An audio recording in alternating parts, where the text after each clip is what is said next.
generating station, and all of those other big agreements has nothing to do with settlement. And I think that Mrs. Fraser wanted to know about the Page 3,000 acre feet per year agreement. So maybe you could explain a little bit about that.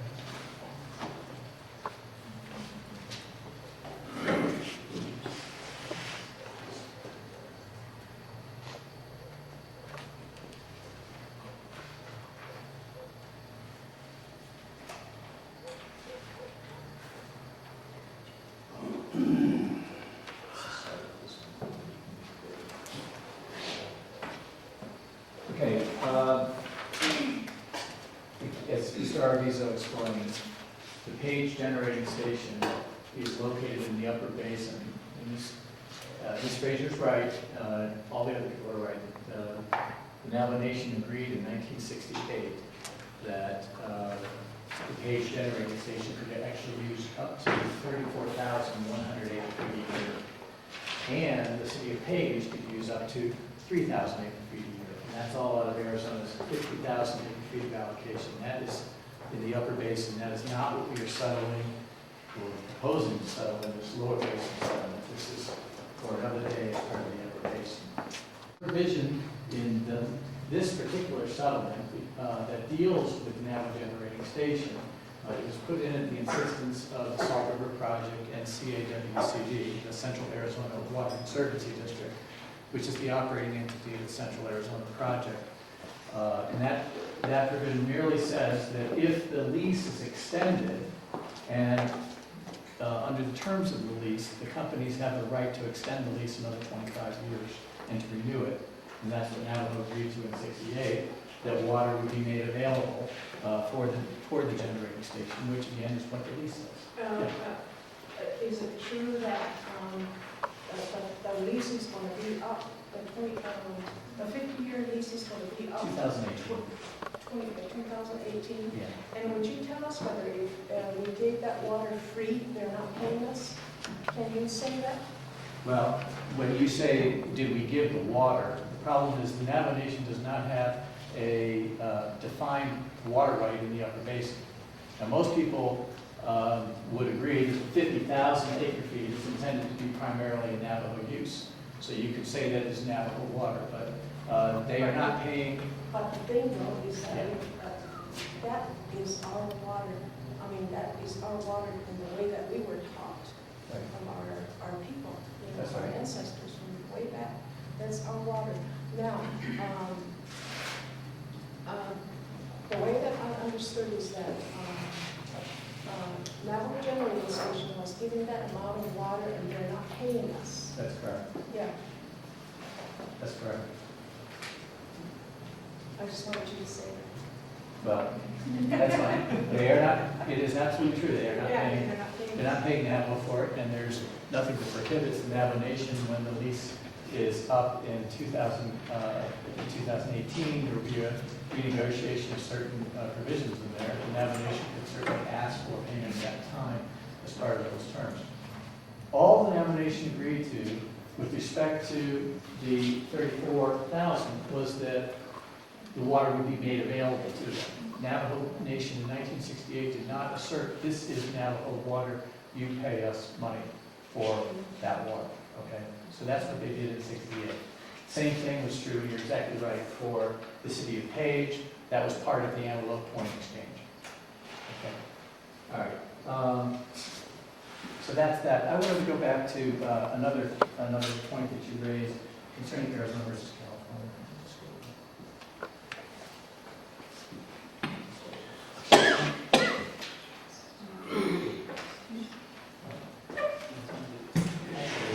This is an interesting slide here, which is the soils, but let's take it.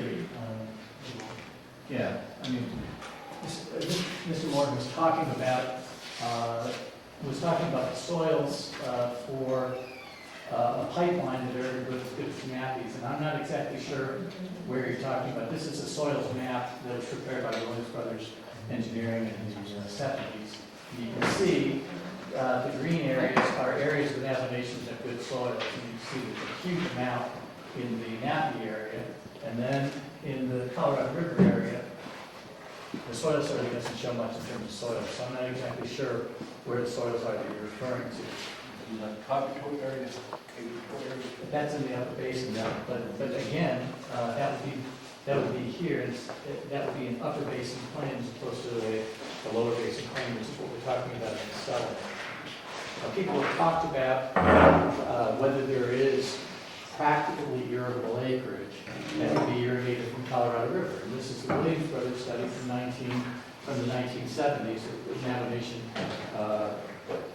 Commission, and they did not find a practically irrigable acreage claim from the Colorado River study.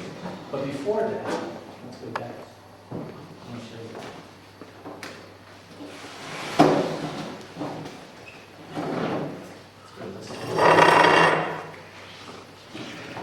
Okay, there's been a lot of talk about Arizona versus California. What I've got here is a picture of Exhibit 100 that was prepared by the United States. And what this is showing are the Indian lands in the lower basin in Arizona, and where the United States found either historically irrigated acreage, which is the little pieces in yellow, or practically irrigable acreage, meaning it's susceptible to future irrigation, which would be areas in green. And as you can see, along the Colorado River below Lake Mead, where the lands are right next to the river, they found a lot of historically and irrigated acreage and a lot of potential irrigated acreage.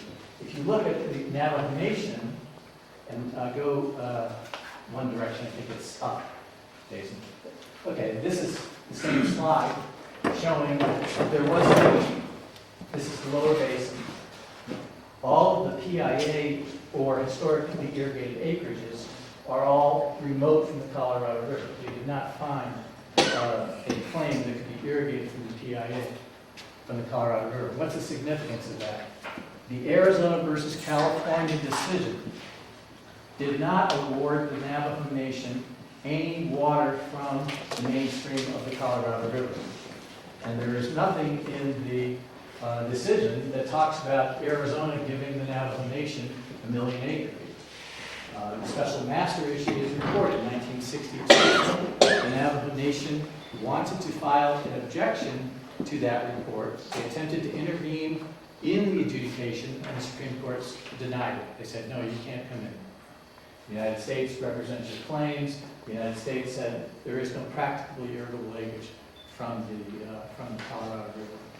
And those findings have been repeated several times. There was, of course, these studies that were done in the 50s. There was the Williams Brothers study in the 70s. There was the Morrison-Marley studies that were done in the 80s. And in the 90s and 2000s, Department of Water Management branch did their own evaluations. We hired natural resources consulting engineers out of Colorado.